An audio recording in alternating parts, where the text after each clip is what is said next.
Salut les jeunes, salut mon jeune. On se retrouve du coup enfin pour parler de ce match PSG Lille au parc. Alors tout d'abord, je voulais juste m'excuser pour le retard. J'ai eu énormément de travail ce week-end. J'ai pas eu un seul moment pour venir discuter avec vous.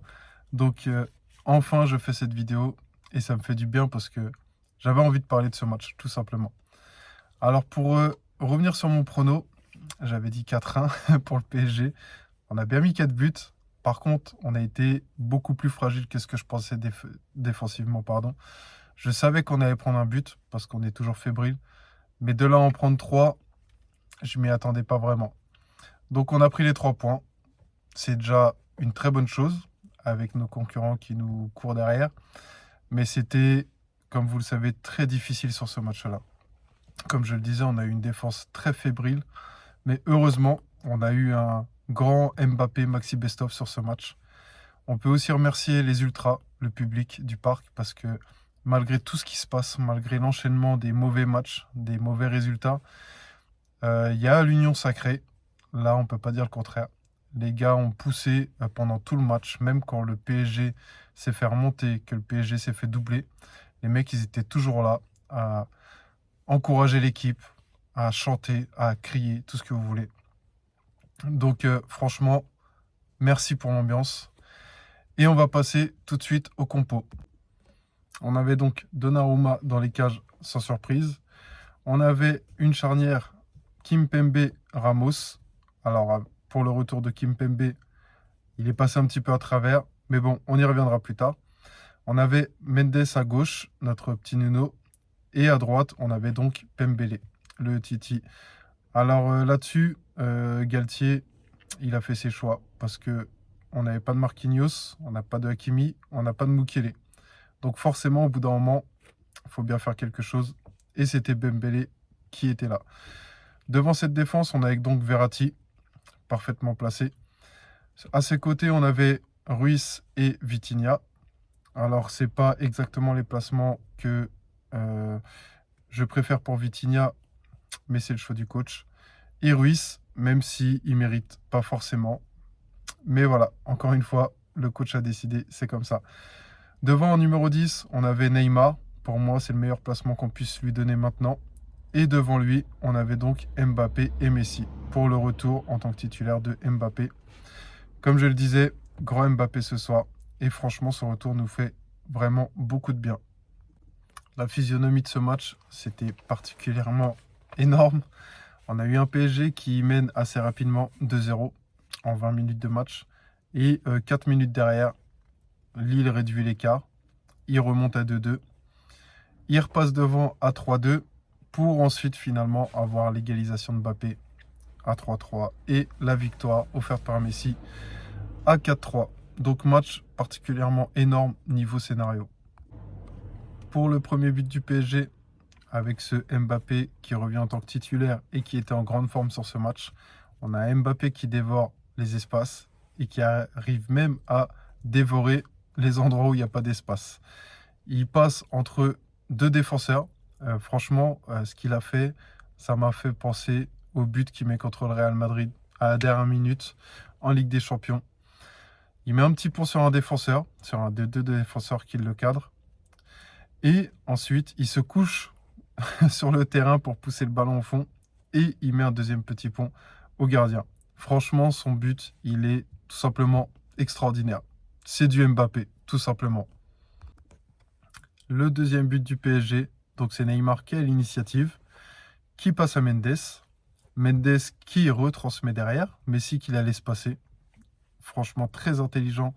T'as Neymar qui traîne derrière. Neymar qui transmet lui aussi, cette fois à Vitinha. Vitinha qui a juste pile poil le temps de la remettre à Neymar avant de se faire amputer des deux jambes. Et là, Neymar la met au fond. Mais je me dis sur cette action-là, si Neymar rate sa frappe, qui a un contre, un arrêt, n'importe quoi, pour moi, franchement, il y a pénalty. Parce que Vitinha, il prend dans les pattes, à mon avis, il y a pénalty. À ce moment-là, ça me fait du bien. Une grande bouffée d'air frais m'envahit parce que mettre 2-0 en 20 minutes, ça faisait longtemps qu'on n'en avait pas eu l'occasion. Et moi, ça me fait du bien à ce moment-là. Mais je garde toujours la petite peur parce que le PSG, ça reste le PSG. Et à ce moment-là, j'ai peur qu'on se relâche, tout simplement. Se relâcher, justement, c'est la parfaite transition parce que c'est exactement ce qui se passe. Même si ça arrive très vite, en 3 minutes et des brouettes, on va dire 4 minutes, tu as le premier but de Lille qui arrive. Donc c'est un centre, toujours pareil, qui va vers le but. Et c'est une des lacunes qu'on relève du PSG depuis déjà un certain temps. Tu as deux Lillois qui se retrouvent tout seuls dans la surface, qui peuvent ajuster tranquillement la cage. Et du coup, on se fait remonter. Et là, nos vieux démons reviennent parce que c'est le genre de scénario auquel on est habitué. C'est même pas une surprise à ce moment-là. Et je commence sérieusement à douter, moi, parce que j'ai l'habitude de le voir à chaque fois, tout simplement. Et puis derrière, on a donc le deuxième but de Lille qui arrive sur penalty. On a Verratti qui tire légèrement le maillot. Ça suffit pour faire penalty. Mais franchement, moi, je trouve que le penalty est facilement donné quand même. Dites-moi, vous, ce que vous en pensez, si vous avez envie en commentaire. Est-ce qu'il y a penalty, est-ce qu'il n'y a pas penalty? En tout cas, pour ce joueur lillois, c'est vraiment très bien joué parce que au moment où il sent le tirage de maillot, il se jette au sol et c'est tout simplement parfait, c'est tout simplement bien joué. On ne peut pas lui reprocher parce qu'il a très bien joué le coup. Donc ça donne penalty. Penalty qui est transformé et là de 2. Et là, le doute, je pense, envahit la tête des joueurs et des supporters. Et voilà. Ensuite, le troisième but de Lille, celui qu'on attendait tous, mais qu'on ne voulait pas voir. On a une superbe passe en profondeur, un appel aussi superbe. Et la finition derrière, franchement, elle est parfaite. C'est magnifique. Il n'y a rien à dire là-dessus. Je sais que là, je suis en train de féliciter l'équipe adverse, mais franchement, ce but, il est magnifique. Il n'y a rien à dire. On a encore vu une lacune du PSG sur cette action-là. La gestion de la profondeur, l'alignement de la défense. Ça fait 2 lacunes, certes, en une, mais ça aussi, c'est un problème qu'on voit depuis un certain temps. Et je ne sais pas si c'est pas bosser à l'entraînement ou si tout simplement on n'y arrive pas en match ou s'il y a des sauts de concentration. Mais franchement, ce genre de but, c'est loin d'être le premier qu'on se prend. Et si on arrivait à gérer ces problèmes-là qu'on a, peut-être qu'on encaisserait beaucoup moins. Parce que là, encaisser 3 buts sur le même match, franchement, ça fait mal. Heureusement qu'on arrive à planter quand même assez de buts pour remonter. Et encore une fois, si Donnarumma nous sauve pas les fesses à plusieurs reprises, et notamment au tout début du match, on peut s'en prendre plus de 3, encore une fois. Donc ce troisième but, il fait vraiment mal au moral, et je pense que les joueurs, ça leur a fait mal. Ça leur a fait mal, mais ils ont gardé la mentalité. Franchement, respect sur la mentalité parce qu'ils ont été jusqu'au bout de leur match. Ils ont tout fait pour remonter. Et bizarrement, quand ils se bougent le cul, on remarque tout de suite que ça se passe mieux. Ça se passe mieux pour nous, ça se passe mieux pour eux. Donc, on a droit au troisième but du PSG. T'as Zahir Emery qui décale, quand le ballon arrive sur lui, qui décale à gauche en une touche. Je ne sais pas d'où il la sort, mais je vois pas à quel moment il regarde la montée côté gauche. Mais en tout cas, très belle vision de jeu de sa part. On a 1-2 derrière entre Bernat et Verratti. Encore une très belle vision de jeu, mais Verratti, c'est pas surprenant. Même si en ce moment, il fait des matchs un petit peu plus moyens en rapport avec ses standards. Franchement, sa vision de jeu, il l'a toujours par contre. Ça, on peut pas dire le contraire. Donc Bernat, qui réceptionne ce 1-2, qui met en retrait Mbappé. Et Mbappé, encore une fois, qui se couche sur le terrain pour faire sa reprise, qui la met au fond des filets. On revient à 3-3 et franchement, encore une fois, merci Kylian. Et donc pour finir, vient ce quatrième but du PSG sur un coup franc de Messi. Alors on a 7 minutes de temps additionnel à ce moment-là, avec la blessure du Ney et les arrêts de jeu qu'on a eu pendant cette deuxième mi-temps. On a droit à 7 minutes donc. À la 94e et des brouettes, Messi donc va chercher son coup franc. Il se prend une faute. Certes, c'est pas violent, c'est pas méchant, mais il y a coup franc. C'est sa zone préférentielle. Je pense que toutes les planètes étaient alignées à ce moment-là. Messi qui tire son coup franc. ras du poteau, le gardien peut rien faire. Il offre donc la victoire au PSG. Un Messi qui, pendant 90 minutes, a été totalement fantomatique, totalement transparent. Et sur une fraction de seconde, il décide de l'issue du match, tout simplement. Quel retournement de situation, excusez-moi. En tout cas, on a vu tous les scénarios possibles pendant ce match. Et franchement, le but de Messi, je pense que il a soulagé beaucoup de monde sur terrain, hors terrain, sans compter les supporters, bien sûr. Et Galtier Campos, je pense que là, ils peuvent vraiment le remercier. Et vu leur réaction, je pense que ils ont eu chaud aux fesses. Tout simplement, ils ont eu vraiment chaud aux fesses. En tout cas, les supporters lillois, vous pouvez être très fiers de votre équipe, du jeu que vous proposez. Vous êtes venus au parc en voulant jouer votre football. Lille, c'est une très belle équipe qui a eu du mal à se mettre en place, qui a eu du mal à lancer la machine. Mais en tout cas, depuis le début de cette saison, vous ne faites que monter en puissance. Vous l'avez encore montré sur ce match-là. Et franchement, grand respect à cette équipe. Parce que même en commençant tout doucement, vous êtes arrivé à ce niveau-là, à jouer un grand football, un beau football. Et franchement, merci pour ce match. Et je souhaite en tout cas à ce club de continuer sur cette lancée-là parce que ça travaille très bien, ça propose de belles choses comme je le disais. Donc bravo à vous, pardon, encore une fois. Et les supporters lillois, vous pouvez vraiment être fiers de cette équipe. Si on peut s'arrêter sur quelques faits de match, je voulais noter l'entrée de Zaïre Emery qui a dynamisé le milieu de terrain. Il nous a fait beaucoup de bien. Et encore une fois, on attend d'un gamin de 16 ans, même si tu ne me parles pas d'âge. En tout cas, en attendant, le gamin, il fait le taf. Il a de la personnalité. Et c'est tout à son honneur, mais nous, ça nous fait du bien. Et à la place de voir Ruiz, par exemple, titulaire, j'aurais préféré le voir lui parce que lui, au moins, il fait tous les efforts qu'il peut faire. Il a de la personnalité, il essaie de casser des lignes, il va de l'avant. Franchement, ça me fait vraiment plaisir de voir un petit diamant comme ça au PSG. Et va falloir absolument qu'on fasse les choses correctement pour le garder parce qu'on a fait trop d'erreurs avec les Titi. On peut s'arrêter 2 secondes sur les buts de Mbappé parce que, encore une fois, je pense que si Mbappé n'est pas là ce soir, on se fait tout simplement découper par Lille. Surtout son premier but, il est absolument extraordinaire. Il est en train de montrer, Mbappé, que c'est bien lui le centre du projet. C'est bien lui la grande star du Paris Saint-Germain. Et il a vraiment envie d'être le numéro 1 mondial. Et franchement, honnêtement, alors je ne sais pas si c'est mon cœur de supporter du PSG qui parle, mais par rapport à toute la planète foot, j'ai vraiment l'impression que ces derniers temps et depuis un petit moment, c'est vraiment lui le numéro 1, c'est le meilleur footballeur du monde en ce moment. Neymar, qui met un but ce soir, qui fait une passe décisive, qui a eu une bonne activité encore ce soir, mais malheureusement, il y a sa blessure qui intervient. Et on peut dire ce qu'on veut, l'hygiène de vie, bien manger, bien dormir, comme on en a parlé pendant la vidéo de l'avant-match. C'est un peu ça, même si sa cheville, elle se tord, hygiène de vie ou pas, dans tous les cas, il aurait fini blessé. Mais je pense que son hygiène de vie, malgré tout, ça n'a pas aidé. On a notre petit Nuno qui se blesse aussi.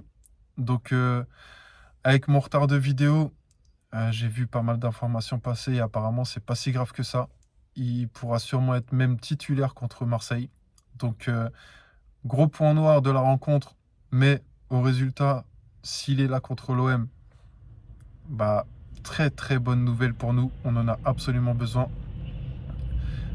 Messi, pour s'arrêter 2 secondes sur son cas aussi, franchement, je suis déçu mais pas surpris. Alors, d'accord, il nous offre le 4e but, le but de la victoire dans les dernières minutes. Mais honnêtement, c'est pas suffisant. Pendant 90 minutes, il marche sur le terrain, il est fantomatique. Il apporte rien. Alors, je suis peut-être dur, vous allez peut-être pas être d'accord avec moi, mais il est limite inutile.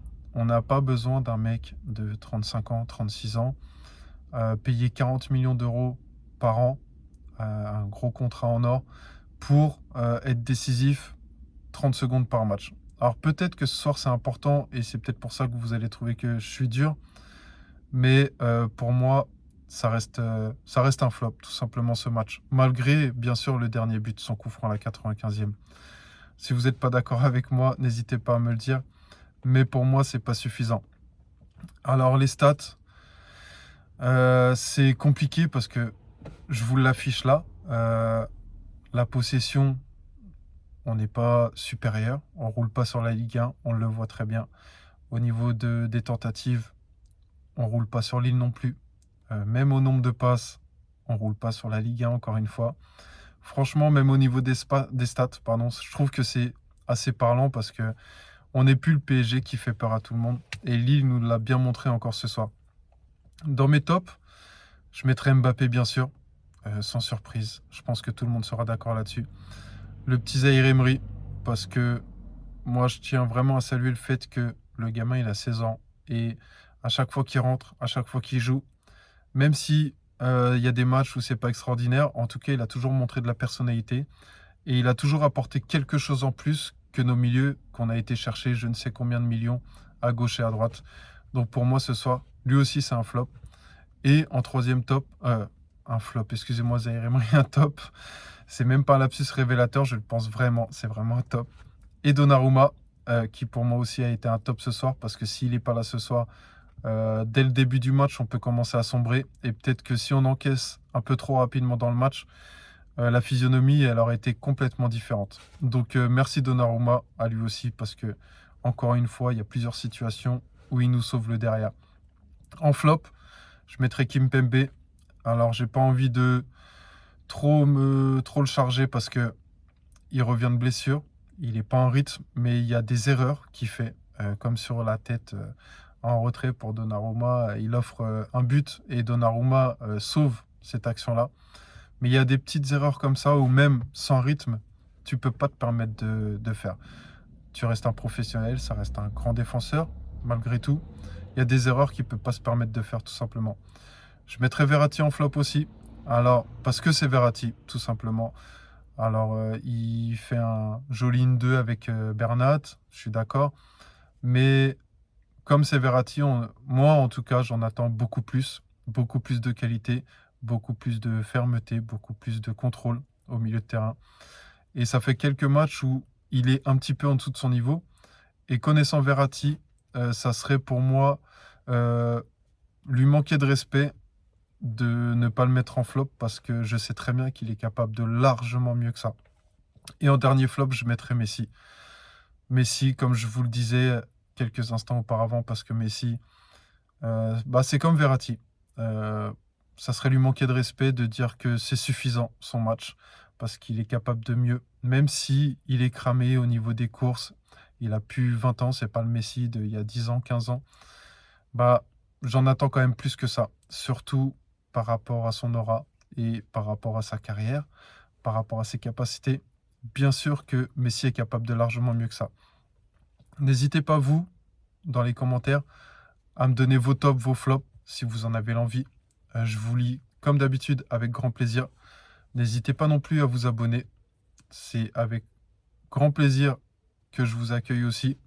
Si on peut être un peu plus nombreux pour parler foot, gentiment bien sûr, toujours avec respect, c'est avec encore plus grand plaisir pour ma part. La conclusion de tout ça, c'est que Galtier Campos, je pense que, comme je le disais, ils ont vraiment eu chaud aux fesses. 4 défaites d'affilée, je pense que ça aurait fait beaucoup de mal dans la direction du PSG. Et on respire, bien sûr, mais il y a quand même un manque d'oxygène. Parce que ce match-là, tu es à 2 doigts de le perdre et à 1 doigt de faire un nul. Donc, encore une fois, on passe à travers les gouttes. C'est le genre de résultat auquel on était habitué auparavant. À chaque fois, on gagne sur des petits coups de génie, des petits éclairs de génie. Mais encore une fois, c'est toujours pas suffisant. Donc là, on va dire que ça cache les vrais problèmes du PSG. On est content de sortir avec les 3 points, mais encore une fois, il y a trop de problèmes, il y a trop de choses qui vont pas. On se retrouvera en tout cas pour l'avant-match contre l'OM, chez eux, comme le match qu'on a eu droit il y a 2 semaines, la défaite. Cette fois, il faudra gagner absolument. On n'a pas le droit de se faire marcher dessus 2 fois de suite. Vous voyez ce que je veux dire? Mais en tout cas, on se retrouvera à ce moment-là. En attendant, prenez soin de vous, les amis. On a une semaine de repos. Il faut bien manger, bien dormir. Vous, faites-en de même. Reposez-vous, mangez bien, dormez bien. Prenez soin de vous, prenez soin de votre famille, de vos proches.